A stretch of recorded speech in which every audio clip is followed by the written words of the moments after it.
นายพรานคนหนึ่งเจอเรื่องมหัศจรรย์หรือว่าเรื่องแปลกๆที่นายพรานคนนั้นได้ไปล่าสัตว์อยู่ในป่าเนาะครับเนาะสวัสดีครับทุกๆคน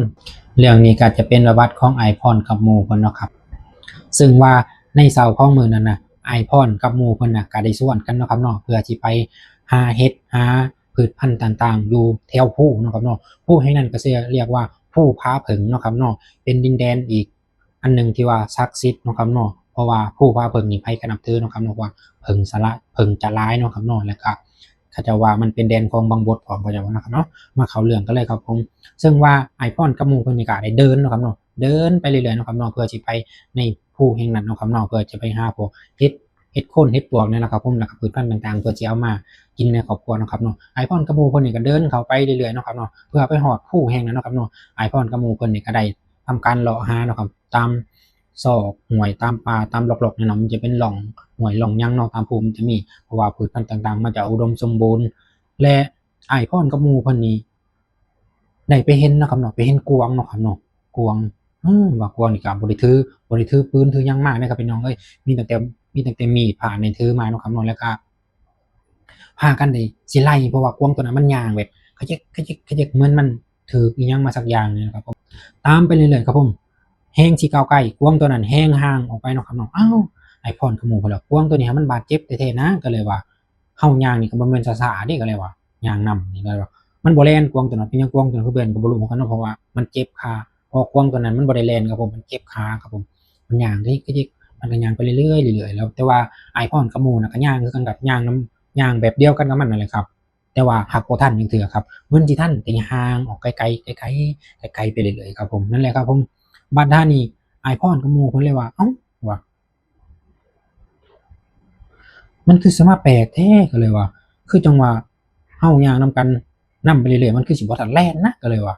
อ้ายพรกับหมู่เพิ่นน่ะก็เลยได้ทำการแล่นเนาะครับแล่นใส่กวางเพิ่นว่าสิเอา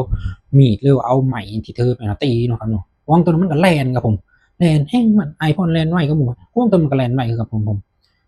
พอไปฮอดผาผึ่งมาทางนี้ครับผมผาผึ่งมันสิเป็นแบบมันจะเป็นแบบอันนี้ซ่านภูเนาะครับเนาะผาผึ่งมันสิลงมานี่ลึกครับผมยอดประมาณตึก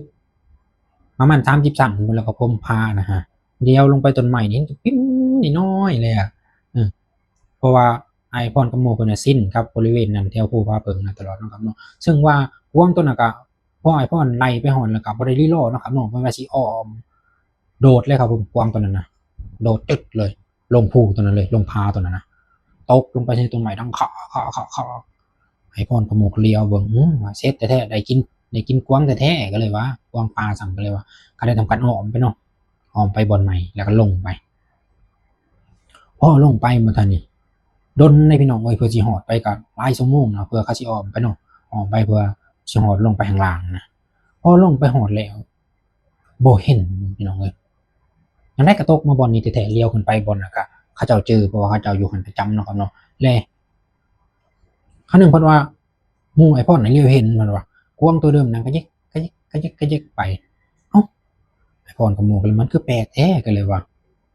อืม พอแล่นไปเรื่อยๆแล้วก็เขาเจ้าก็นำไปเรื่อยๆเนาะครับเนาะเพราะว่าไปหาเขาในถ้ำอันหนึ่งครับพี่น้องกวางตัวนั้นน่ะมันจะเป็นถ้ำเนาะครับเนาะมันมันสิลงมามันสิเป็นโผล่ลงมามันสิเป็นนะน้ำมันจะมีถ้ำหลายอะเพิ่นว่าไอ้พ่นว่ามันมีถ้ำไอ้พ่นว่าถ้ำในหั้นหลายซอกหลายอิหยังบ่กวางเข้าไปในหั้นแล้วก็บ่เห็นไอ้พ่นว่าไปนี่เอากระไผไปจูดโคเฟิงอะจูดพ่นไหมแนวหาก็บ่เห็นไอ้พ่นว่าจักไปทางใด แดนศักดิ์สิทธิ์ครับพี่น้องเอ้ยน่าจะเป็นแถวเพราะว่าบางบดหรือว่าสิ่งศักดิ์สิทธิ์ในหันเพิ่นมาลองใจนี่บ่บางบดก็จะเป็นอันนี้แหละครับผมเป็นชาวบ้านหรือเป็นธรรมดาที่เพิ่นอันนั้นเนาะนั่นแหละครับผม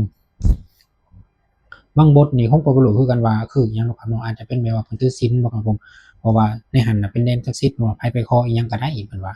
แดนตัวนั้นน่ะแต่ว่ามันไกลครับพี่น้องเอ้ยมันอยู่ภาคใต้ของสปปลาวเนาะครับเนาะเพราะว่าเพิ่นเล่าให้ฟังเนาะครับเนาะอันนี้ก็จำได้แหน่จำบ่ได้แหน่เนาะครับเนาะก็เลยมาตัดต่อ